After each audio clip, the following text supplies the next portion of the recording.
Good afternoon, everyone. My name's Taryn, and I'm currently doing my Masters of Physiotherapy, and I travelled to Nepal in January this year. Nepal is one of the most beautiful places in the world, set amidst the Himalayan mountain ranges, but it's also one of the dirtiest, filled with poverty, preventable illnesses, and death. Let me first start off by painting a picture of Nepal for you. Nepal is located in South Asia, between China in the north and India in the south, east, and west. According to the Central Bureau of Statistics, the current population is 26.5 million, and it's predominantly made up of younger people. There are only 5,086 people over the age of 50, and the life expectancy is a meagre 55 years old. Nepal's economy isn't one to brag about. 60% of the population live below the poverty line, with an average yearly income of below 200 Australian dollars. I just spent 100 Australian dollars filling up my car with petrol on the way here. They only get double that in the whole year. One may ask, why don't countries who have money help out? Nepal has been receiving foreign aid from many different countries, India and China being the two main suppliers. The government in Nepal is very corrupt, and due to a lack of government power, the money is not going to the right places and they're unable to improve their economy. Due to this, countries have been reducing the amount of aid that they give to Nepal. In 2003, the aid received was $369 million US, and by 2004, this dropped to $177 million US.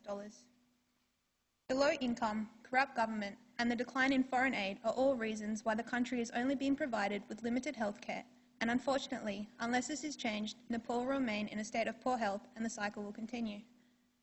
The main preventable diseases that are affecting the Nepalese include malaria, Kala-Azar, Japanese encephalitis, tuberculosis, dysentery, parasites, waterborne diseases, hepatitis A, and HIV/AIDS.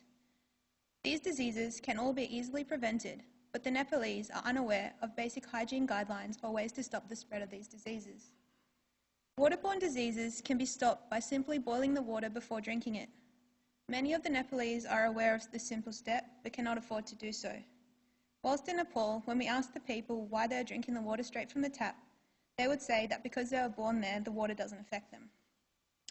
A few other facts that I found interesting were that only 41% of households have access to a health facility that is within walking distance to them. Only 7.16% of households have a refrigerator, and the most shocking statistic of all was that less than half the households have access to tap or pipe drinking water. The rest have to receive their water from a well or a river. As you can see from the facts, the health in Nepal is quite meagre. Not having a refrigerator can cause fresh foods to spoil and cause disease, so the diet mainly consists of dal and rice. Not having access to water inside your house would mean that your hygiene practices are limited. It would be difficult to keep yourself and your house clean, and unnecessary diseases will be spread. A lot of the ill health in Nepal is due to a lack of education. If all the children are taught from a young age what is right and what is wrong, always wash your hands, do regular exercises, cover your mouth when you cough, then the spread of diseases will be minimized. On my trip to Nepal, I knew that I wasn't going to be able to change the whole country in my 5 weeks of being there. My main aim was to be able to help one individual. I feel as though by helping one individual, they can then spread the word to their friends and family, and therefore you'll be helping more than just that one person.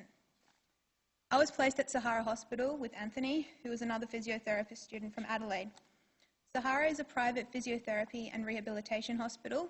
They have both outpatient and inpatient facilities and are well equipped with various physiotherapy equipment, including a traction machine, ultrasound machines, electrotherapy and heat therapy.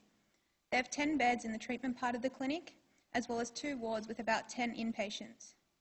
The patients at Sahara suffer from a range of issues, such as stroke, falling from a height and therefore being paralysed, motor neuron disease, cerebellar ataxia, as well as a little boy who is badly burnt and cannot move his limbs as a result.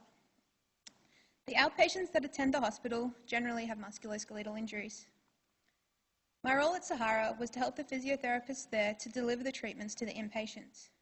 I had never been on a placement before, and I was given a patient to look after on my own. It was quite confronting, but I managed to try and implement the skills that I had learned from university and apply them to the patients at Sahara. I was able to bring in some of my own ideas and had to adapt to the conditions that I was faced with. It wasn't as simple as saying, this works in Australia, so now we're going to do it on the patients in Nepal. The supplies were limited, and new ways of doing the same sort of practice with the patients had to be developed. I collected plastic water bottles, used pens, papers, washing pegs and any other objects I could find to try and develop their precision and work on their impairments. My main achievement whilst at Sahara was a man who had a stroke as a result of an ischemic attack. He was stuck in a room upstairs, no lift to get down from the room, and he was bedridden. The physiotherapists were just doing simple passive movements with this patient. This is great for his range, but it's not going to help to build his strength or to get him up and walking. Anthony and I worked hard on this patient, helping him to gain his strength, and we did some standing training, got him to get up off the bed himself, practiced transferring weight to his affected side, and eventually got him to take a few steps. Over the weeks being there, we managed to get him walking far enough to go and sit on the balcony outside to eat his lunch. He hadn't been outside or worn shoes in 3 months, so it was very emotional for all of us, and he and his family could